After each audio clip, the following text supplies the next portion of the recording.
Hey, what's up, everybody? BDL 44 coming at you with another video. All right, so I should be asleep. It's like 1 o'clock. I know the trade deadline is tomorrow, and I'm going to want to have gotten rest, but I have some things on my mind in regards to the NBA that I just want to talk about, particularly my team and how, you know, we're just not making any moves as of right now. Now, of course, we understand that the trade deadline is tomorrow. I believe it's at 3 p.m. Eastern, something like that, 12 noon Pacific, or maybe 12 noon isn't the right one. I don't know. Check for yourselves, because I didn't check, and I think it's noon Pacific, or maybe 6 p.m. Eastern, 3 p.m. Pacific. I don't honestly know. Point is, we are we still have a lot of time left on the clock for the Lakers and other teams to make moves and stuff like that, but I just don't know what moves they will be available to this team, because we don't want to take back extra years. We kind of want to stay even keel as it pertains to our books. And some of the stuff that we have, expiring contracts, they're not attached to talent that anybody wants. And most importantly, anything that anybody would want to trade for, unless it's absolutely essential, they take back expiring contracts. And what I'm starting to have a feel for right now is that there are teams out there with more desirable players attached to expiring contracts. So if you're going to trade for some expiring contracts, why settle for players that suck when you can go after guys that are expiring that can help you? I mean, you can kill two birds with one stone. They can be pieces for your team, making your team better this season. And then they can also be players that maybe you want to negotiate with if you strike out at free agency next season. That could be brought back on whatever contract you can negotiate with them. As to where a player like Gabe Vincent or Maxi Kleber, you likely bring him to your team. You don't want to play him at all. You probably just want to stretch these dudes right now and open up the roster spot. These dudes are out of the league as soon as they leave the Lakers. Their careers is over. So it's like, it's not as easy as maybe it was a couple of years ago to move these pieces as expiring contracts, but it's because there are so many expiring contracts attached to better players. When you look at all the stuff that's moving back and forth, you're talking about like Kobe White's an expiring contract being moved, Colin Sexton's an expiring contract being moved. These are guys that you don't mind bringing back. So when it's time to get on the phone and talk about picking up expiring contracts, you're not on the phone with Rob Pelinka for Maxi Kleber or Gabe Vincent. You know what I mean?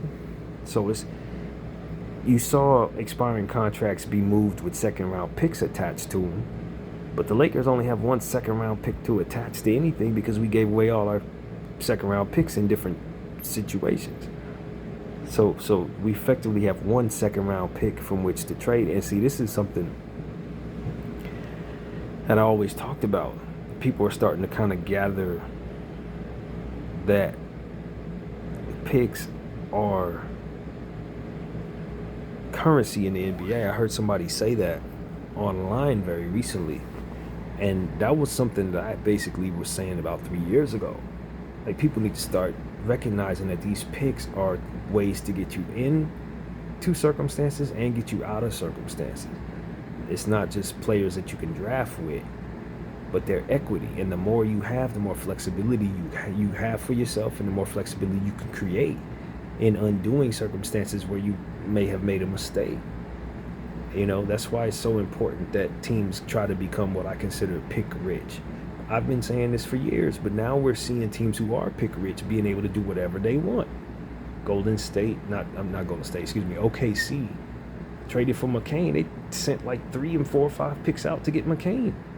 2 second-rounders or first or something. I don't know what they did, but the point is, they were able to grab a young player off of a team who needed flexibility and had the picks to give. You see what Utah just did. They gave away first-round picks and just grabbed Jaren Jackson off of that team, Memphis, because they had the picks to do it. That's your currency. That's what allows for you to have leverage in negotiations. When you don't have any picks, it's hard to convince people to even be on the phone with you. It's hard to get people to pay regular price for what you have when they do. it just leaves you without any flexibility or leverage. I think this is gonna sound a little strange to some, but I guess hindsight is 2020 when looking at the Lakers' circumstances. I think the Lakers trade to acquire Rui Hachimura from the Washington Wizards may have been a flexibility mistake. And we've been pretty much pleased with Rui Hachimura, although it's been up and down. He's on our team. We negotiated with him in a way that fit what our contract goals were. He's been a nice player for us. We're happy to have him. Getting Rui was, how we got Rui is what I'm trying to assess right now, not necessarily his performance or anything like that, but just strictly the transaction and what it cost us to acquire his services. If I'm not mistaken, we gave away 4 second-round or 5 second-round picks to acquire that player. In the spirit of understanding that second-round picks can be purchased, you say, okay, we could just give them away. We could always buy another one, this and that.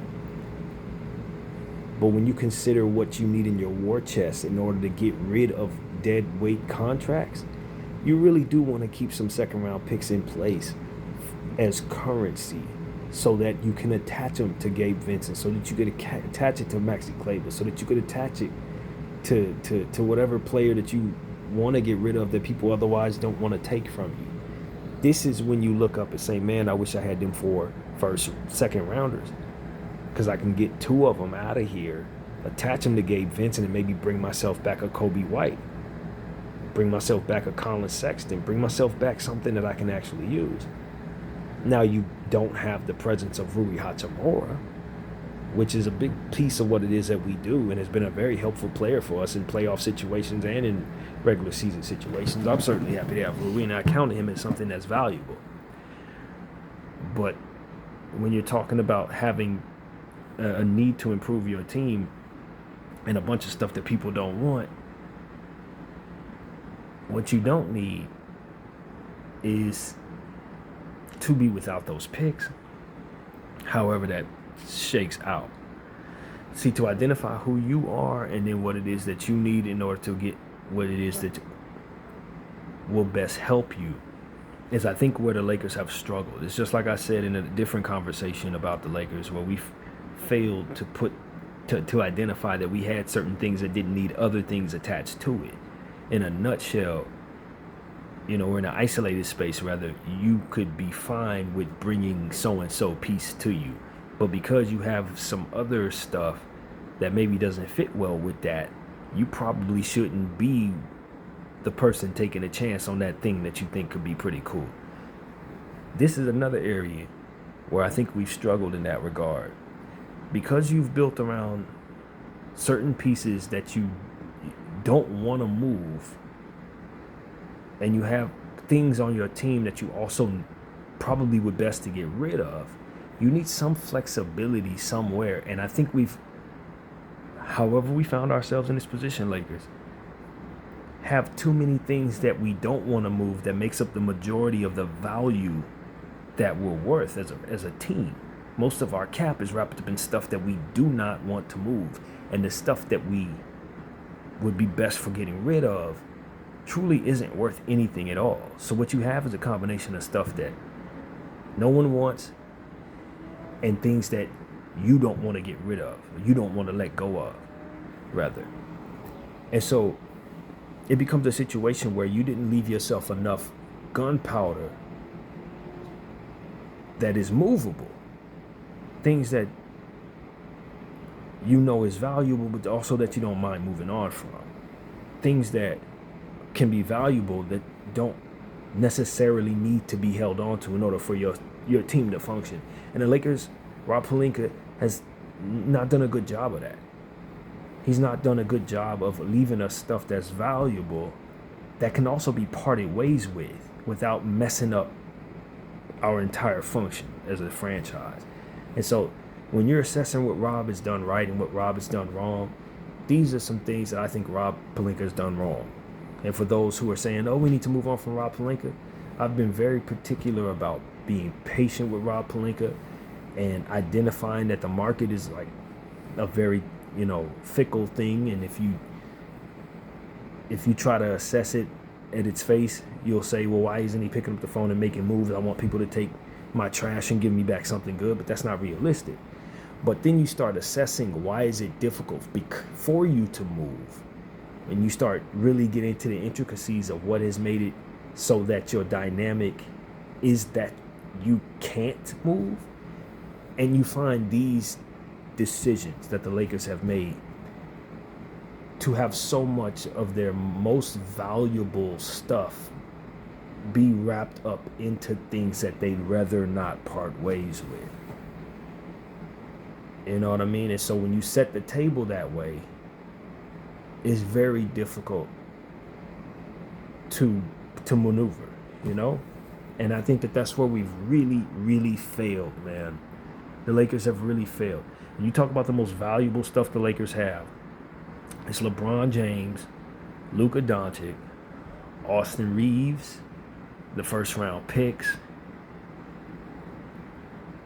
and that's what we desperately don't want to get rid of. Then you start talking about Rui Hachimura, who's a valuable piece that we prefer not to move on from. We can move, but we need to be careful not to move him for something that's going to make it so that we're not bringing back what he is in equal value, because he's too important to the functionality of what it is our roster needs in order to function properly. He's our shooting. He's our most efficient shooting. You know what I mean? He's a big body. You know what I mean? So it's like you can almost slot him into the category of things that you prefer not to move at all, or can't move, dare I say. And you look at Ayton. We prefer to upgrade Ayton, but you can't afford to just trade him without bringing in a center, because you don't have adequate center play anywhere else. So let's say you want to trade him for Kobe White. Well, you really can't do that, because now you're going to be playing small ball permanently. So it's like, and couple that with some of his underperforming ways and stuff like that, his history, he can be slotted in somewhere in the middle of stuff people don't want and stuff you can't afford to let go of. Marcus Smart, role player, probably means more to us than he does to the field. You probably can't get nothing for him. Dalton Knecht, underdeveloped young player who struggled mightily, older than most younger players, valuable only to us if we can develop him. Otherwise, he might not even be in the league. Gabe Vincent, this guy should be out of the league. Maxi Kleber, guy should be out of the league. Vanderbilt, one-way talent, can't score, injury prone, not on the greatest contract. Slot him in the category of players people don't want. And you just go down the list, and this is kind of what the Lakers are dealing with. Underdeveloped young players, fillers for trades that were made, guys that you gave money to that likely can't get you anything in the market. And it's just like, you can't have a situation where your coach refuses to develop young talent when you have these specific problems, because the young talent could potentially be inexpensive players that develop into trade pieces that somebody could particularly want. But if you don't showcase those young players, then they remain as players that people don't want, and as a result, you can't use them just the same. So it becomes a situation where not only do you have the problem that you have where most of your best stuff you don't want to move, or stuff that people may be willing to take from you, but will probably mess up your situation if you move them in the wrong deal. And then a bunch of stuff that nobody wants that you'd have to literally pay people to take from you because you haven't played it up to its best value. Or because it's just not any good and you probably shouldn't be wasting a roster spot on it anyway. Things that I wish the Lakers didn't do. Trade picks to bring ourselves pieces that then we couldn't liquidate into valuable trade assets. Meaning Rui Hachimura. You don't want to trade Rui Hachimura, or you can't trade Rui Hachimura, or whatever the reality is. The value of our 4 second-round picks is wrapped up in his acquisition.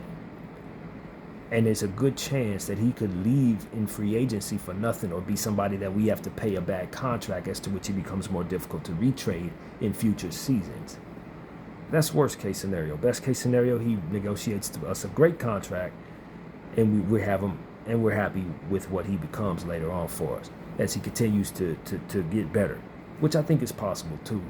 But the worst case scenario is value of 4 second-round picks walks out the door, having played 2 seasons on your team where you didn't win a championship, which is basically our goal every year in a win-now timeline.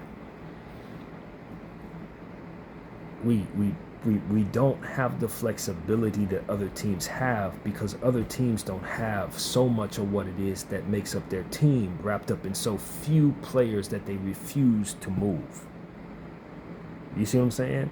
You got LeBron James on a no-trade contract. That's $53 million worth of player. Other teams have that wrapped up in 3 or 4 players. You see what I'm saying? You can't even touch that. Luka Doncic, obviously your superstar. Obviously a third of what your team is worth. You slide him over to the category of absolutely not trading. I don't care what you want for him. I'm not moving him, and yes, I have to reset my timeline. Okay, that's $100 million worth of players that you can't touch. And then you bring in Austin Reeves. And this is the great conundrum for the Los Angeles Lakers, because we don't want to move on from Austin Reeves. But he's also our most attractive trade piece. So if you're going to slide him over there, Luka, Austin, LeBron, let's say Austin is worth, what, $50 million at this point? He hasn't quite made that, but he's going to. You're slotting him as a piece that someone else would be willing to pay $50 million in a category of I'm not willing to move it. Right? And then the rest of your stuff, as we described, is a bunch of stuff that people really don't really care to have.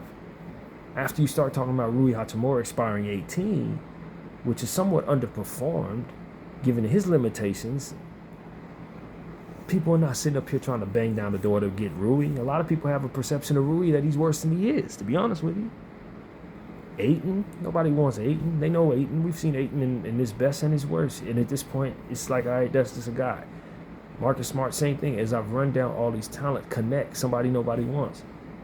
Bronny James, player on tab, young guy who's here because his father's who he is. I think Bronny's better than he's showcased to be. But that's not the perception in the market. The market is that this is somebody that you have because you have LeBron and you're trying to acquiesce to LeBron.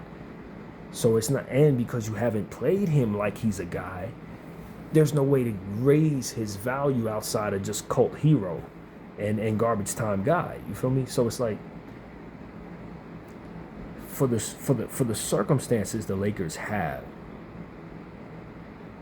you got the wrong mentality about how to go about utilizing what you have. Because what you need to be doing, Lakers, is playing all the young guys and playing all the G League guys into a space where they have trade value. That's what you need to be doing. Because you have so much wrapped up in so few pieces, and because you have so little trade, draft trade chips, second rounders, first rounders, swaps, because you have so few of that and are reluctant to move that, you've basically put all that in the category with LeBron and Austin and Luka. Now the rest of your stuff is just perceived as trash. So when you have this dynamic, it is so important that you're utilizing your roster spots with hopefuls, guys who can get better, guys who are young, who could showcase themselves. Not Gabe Vincent. Definitely not Maxi Kleber.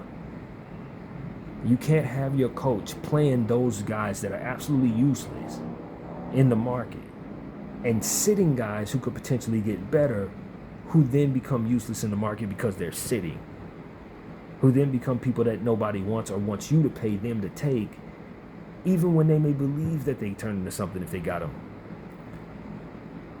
You take away your leverage. So this is why I think that,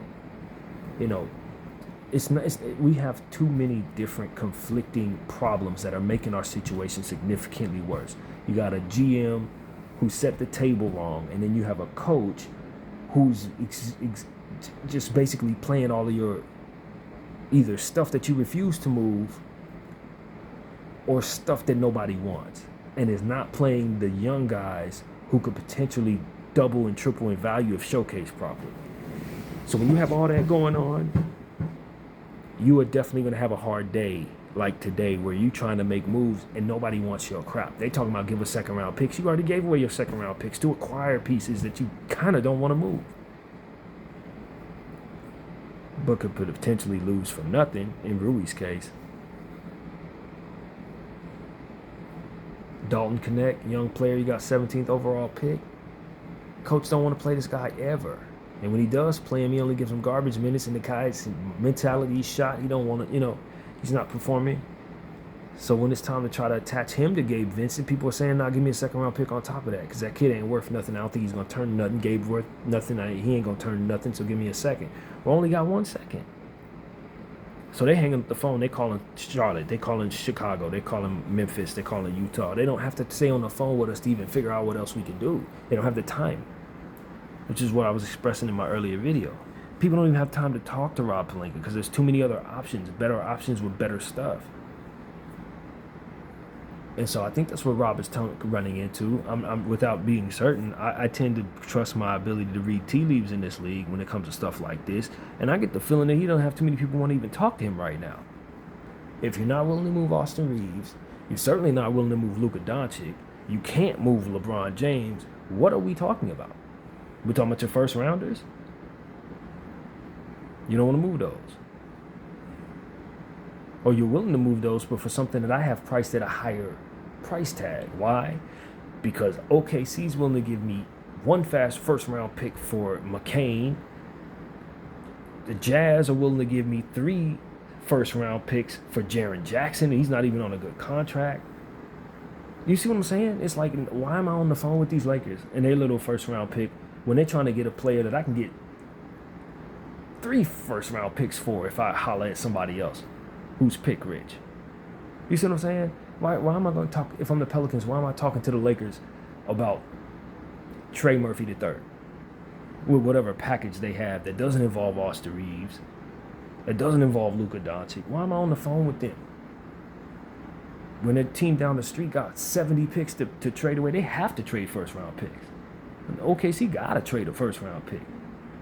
They can't even draft all their picks. They have so many of them. So it's like, I'm not going to be on the phone with you, Rob, unless you're willing to give me something absolutely ridiculous. And because that's the dynamic, there's a tax on that.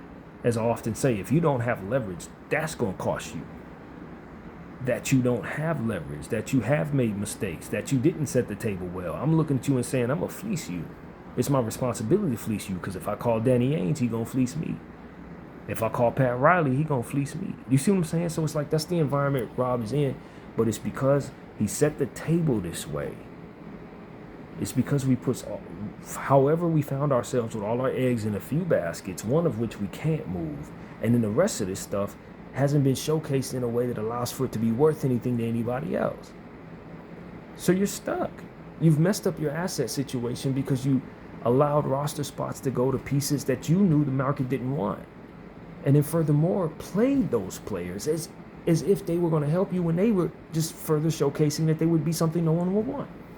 Hence why I'm so vehement about Gabe Vincent not getting any minutes on this roster, because he's not good. And we showcase it with one of the biggest platforms of Laker basketball floor every time we get a chance. The whole world knows Gabe Vincent is trash, not just us, because we're constantly on national television and he constantly sucks. Salute the Kobe minute.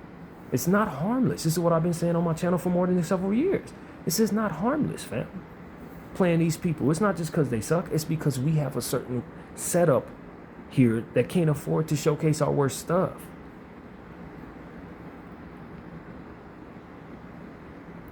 I think the Lakers should have bought Gabe Vincent out a year ago. I think Maxi Kleber should have been bought out immediately. Immediately. As soon as that trade was made, he should have been bought out. You don't wait for him to get healthy and then send him back on the floor. That's an incompetent decision. because the roster spot could be utilized to showcase someone else who can then be retraded for second round picks. I'm looking at what, if you guys watched any of what's been going on in the G League with our G League affiliate, South Bay Lakers? That young kid Davis that I couldn't stand in the summer league, but then began to appreciate in the preseason. I did a big 180 on this kid because he showed me a lot of good in the preseason. He had a huge game a couple days ago. I don't remember exactly how much he scored, but he went crazy in the G League a few days ago. Absolutely nuts. If I'm not mistaken, it might have been tonight or last night, Kobe Buffkin went for like 48 points on that same team. We have guys on our G League that are putting up big numbers every night at the same position that Gabe Vincent plays. We got Nick Smith that has already showcased that he can help us win games when he has big scoring outputs. That's 3 roster spots that should be utilized with the big team as players that we can like but be willing to move on from, further leverage and flexibility for your roster. Because with everything that we have that we don't want to move, which makes up a good majority of what it is we own, we need some flexibility, and it has to be manifested out of somewhere. Because you don't have second round picks, you don't have first round picks that you're willing to move, and you do have some things that you would rather get rid of that maybe no one else wants. That dynamic needs to be eliminated by getting rid of the players that no one wants and replacing their spots with the Davises, with the Buffkins, with the Smiths, with the Bronnies. Guys that you can then showcase with your bench minutes that can be something that someone would want on a day like today. The Lakers and several other teams in this league have made this mistake with their roster spots, and it's resulted in them not being very good and not having the ability to get things done on trade day.